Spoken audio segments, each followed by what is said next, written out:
Hello दोस्तों, मैं योगेंद्र कुमार शर्मा अपने YouTube channel law and GS ज्ञान में आपका स्वागत करता हूँ। आज हम पढ़ेंगे हिंदू विधि के अंतर्गत विवाह। विवाह क्या है? तो हिंदू विवाह एक पवित्र संस्कार है जो पति और पत्नी के बीच एक अटूट संबंध बनाता है। इसमें कन्या का पिता अग्नि के समक्ष मंत्रोच्चारण के समय अपनी कन्या वर को दान करता है और वर उसे अपनी पत्नी के रूप में स्वीकार करता है। दोनों 7 फेरों के साथ 7 वचनों को निभाने का वचन प्रतिज्ञा करते हैं कि वो साथ रहेंगे। और हिंदू विवाह खाली एक पवित्र संस्कार ही नहीं है बल्कि जन्म जन्मांतर का संबंध है।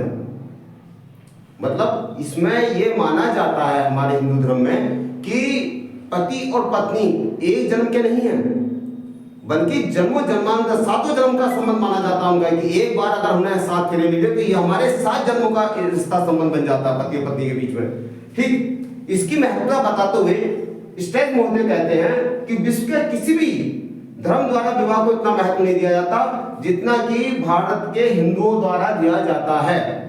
स्टेट महोदय ने बताया है कि हिंदू विवाह की कितनी महत्ता है हिंदुओं के लिए। अब इसकी बात करते हैं परिभाषा की कि परिभाषा क्या कहती है। रघुनंदन ने बताया है कि वर के द्वारा कन्या को पत्नी के रूप में ग्रहण करने की स्वीकृति विवाह है। मतलब वर कन्या को जो पत्नी के रूप में ग्रहण करता है उसी को विवाह कहते हैं। अब हम बात करते हैं विवाह के आवश्यक तत्वों की कि विवाह के कितने आवश्यक तत्व हैं। देखिए, प्रथागत समाज और जातिगत ही अलग अलग हो सकते हैं लेकिन फिर भी 3 महत्वपूर्ण माने गए हैं। पहला तिलकोत्सव, दूसरा अग्नि के समान मंत्रों का उच्चारण, तीसरा सप्तपदी। अर्थात जब मंत्रों का अग्नि के समक्ष उच्चारण हो रहा हो तब वर और कन्या को अग्नि के समक्ष 7 फेरे लेने होते हैं, उसे कहते हैं सप्तपदी। ठीक, जब तक 7वां फेरा पूरा नहीं होगा तो विवाह भी संपन्न नहीं होगा। ये 3 विवाह के महत्वपूर्ण आवश्यक तत्व होते हैं। ठीक है, अब बात करते हैं कि विवाह की शर्तें क्या होंगी। तो विवाह अधिनियम 1955 की धारा 5 बताती है कि विवाह की शर्तें क्या होंगी। विवाह की 5 शर्तें बताई गई है इस सेक्शन में। पहला, एक विवाह, अर्थात कि विवाह के समय किसी भी पक्षकार का जीवन साथी जीवित ना हो। अगर जीवित हो तो उनका तलाक हो चुका हो, ठीक है, या कोई विडो हो। ये 2 अपवाद हैं तो विवाह वो दूसरा कर सकते हैं। ठीक है, तो यानी कि द्विविवाह नहीं होना चाहिए, पहला जीवन साथी जीवित नहीं हो। दूसरा आता है स्वस्थ चित्तता, अर्थात कि दोनों पक्षकार विवाह के लिए स्वस्थ चित्त होने चाहिए, कोई भी अनसाउंड माइंड नहीं हो, अर्थात दिमागी संतुलन उसका सही होना चाहिए। तीसरा आता है आयु। आयु बताती है कि भाई वर की 21 वर्ष पूरी कर ली गई हो वर द्वारा और कन्या की 18 वर्ष पूरी हो गई हो तभी विवाह संपन्न होगा। चौथी शर्त है वर्जित नातेदारी। अब देखिए वर्जित नातेदारी क्या होती है। वर्जित नातेदारी कि जैसे कोई सगी बहन, सगी मौसेरी, सगी फुफेरी, सगी ममेरी, सगी चचेरी, सगी ततेरी, अर्थात ये सब वर्जित नातेदारी मानती है। इनसे हिंदू में बताया, हिंदू नीति के अनुसार बताया, हिंदू धर्म के अनुसार बताया गया है विवाह नहीं हो सकता। ये सब वर्जित नातेदारी मानती है। फिर आता सपिंड नातेदारी। सपिंड नातेदारी के अंतर्गत पिता की 5 पीढ़ी अर्थात ऊपर की 5 पीढ़ी में कोई भी कन्या से आप विवाह नहीं कर सकते, वो आपकी बहन की श्रेणी में मानी जाएगी। दूसरा माता की 3 पीढ़ी के अंतर्गत नीचे की जो माता की तरफ से है उनमें 3 पीढ़ी तक आप विवाह नहीं कर सकते, वो भी वर्जित बताया गया हिंदू लॉ में। अब हम बात करते हैं विवाह के प्रकारों की। विवाह कितने प्रकार के होते हैं। पहली श्रेणी के विवाह मान्य और अमान्य 2 प्रकार के बताए गए हैं। मान्य में 4 प्रकार बताए हैं, अमान्य में भी 4 बताए हैं। तो मान्य के 4 कौन से हैं? ब्रह्मा, देव, आर्ष और प्रजापत्य हैं। हम थोड़े से डिटेल में समझेंगे। ब्रह्मा में कन्या का पिता ऐसे वर्ष से अपनी कन्या का विवाह करता है जो वेदों में पारंगत हो, वेदों की जानकारी रखने वाला वर जो होता है उससे वो अपनी कन्या का विवाह करता है। दूसरे नंबर पर आता देव। देव विवाह में क्या होता है? कन्या का विवाह यज्ञ करके अपनी कन्या को वर को कन्या के रूप में दान देता है। तीसरा है आर्ष।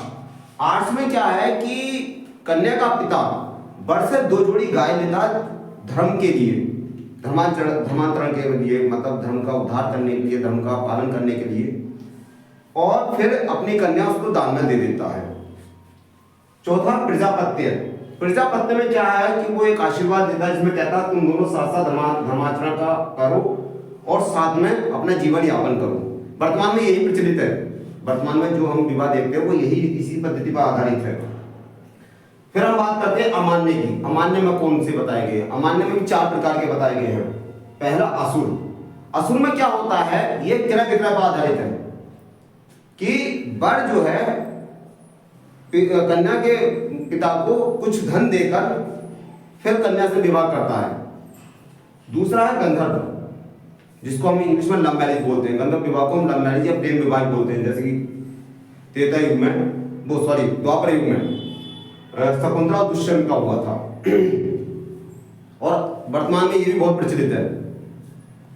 फिर हम बात करते हैं राक्षस की। कन्या पक्ष के लोगों को हत्या कर वर कन्या को जबरदस्ती अपहरण करके उससे विवाह करता है। पिशाच में क्या होता है, ये बहुत निंदनीय माना गया है। पिशाच में क्या होता है कि जो कन्या सो रही हो, मत्तता में हो या विकृचित हो, उससे जबरदस्ती मैथुन करके वह उससे विवाह करता है। मतलब बलपूर्वक, एक तरीके से हम बोल सकते हैं कि बलपूर्वक उससे विवाह करता है। ठीक, अब हम विवाह के कुछ अन्य प्रकारों की बात करेंगे, जैसे अनुलोम और प्रतिलोम। अनुलोम विवाह क्या होता है? अनुलोम विवाह में क्या होता है, वर जो होता है वो उच्च वर्ण का होता है और कन्या जो है निम्न वर्ण की होती है। ये जो है अनुलोम विवाह कहलाता है कि अगर उच्च वर्ण का वर जो है निम्न वर्ण की कन्या से विवाह करता है तो ये अनुलोम विवाह कहलाता है। प्रतिलोम विवाह इसके विपरीत होता है। इसमें क्या होता है कि वर जो होता है वो निम्न वर्ण का होता है और कन्या जो है वो उच्च वर्ण की होती है, तो ये प्रतिलोम विवाह कहलाता है। फिर बात करते हैं हम शून्य विवाह और शून्य कर्ण विवाह, जिसको हिंदू विवाह अधिनियम 1955 में सेक्शन 11 और 12 में बताया गया है। शून्य विवाह क्या होता है, पहले मैं थोड़ा सा बता दूं। शून्य विवाह प्रारंभ से शून्य होता है, इसे शून्य कराने की आवश्यकता नहीं होती, ये प्रारंभ से ही शून्य है। जैसे इसमें 3 प्रकार बताए गए हैं। द्विविवाह, अर्थात कोई व्यक्ति, कोई भी पक्षकार, चाहे वो कन्या हो चाहे वो वर हो, अपने जीवन साथी के रहते हुए अगर दूसरा विवाह करता है तो वो प्रारंभ से शून्य होगा। दूसरा आता है वर्जित नातेदारी। वर्जित नातेदारी वही कि चचेरी, ममेरी, फुफेरी, बहन से अगर कोई व्यक्ति विवाह करता है तो वो वर्जित नातेदारी के अंतर्गत आता है और ये भी शून्य ही होता है। तीसरा सपिंड नातेदारी।